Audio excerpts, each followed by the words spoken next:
ஏன் வேலையை கட்டிக்கிறாங்கன்னா தான் செய்கிற உதவிகளை பார்த்துட்டு அடுத்தவங்களும் செய்யட்டும் அப்படின்னு உதவி செய்பவர்களும் உண்டு.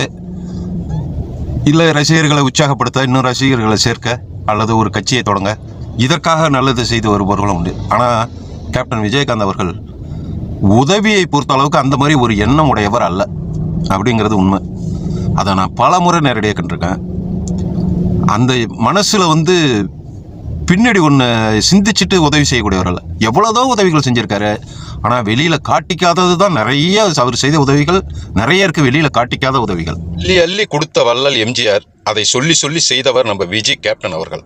கஜேந்திரா படப்பிடிப்பில் கூட அந்த மாதிரி தயாரிப்பாளருக்கு ஏதோ பிரச்சனை, திடீர்னு சாப்பிட்றதுக்கு தான் நீங்கள் லாய்க்கு, மற்றதுக்கெல்லாம் லாய்க்கு இல்லை அப்படி இப்படின்னு சத்தம் போட்டுட்டாரு. இதனால் நிறைய பேர் சாப்பிடல, அந்த டைரக்டரும் சாப்பிட்றதே விட்டுட்டாரு. அதை கேள்விப்பட்ட நம்ம கேப்டன் அவர்கள் தயாரிப்பாளர் கூப்பிட்டு சத்தம் போட்டுட்டு அவரும் அதுலேருந்து சாப்பிட்றதுல அந்த படப்பிடிப்பு முடிகிறது வரை அவர் வீட்டிலேருந்து தான் சாப்பாடே எங்களுக்கெல்லாம் வந்துச்சு. சாப்பாடு மட்டும் போட்டது இல்லாமல் கேப்டன் விஜயகாந்த்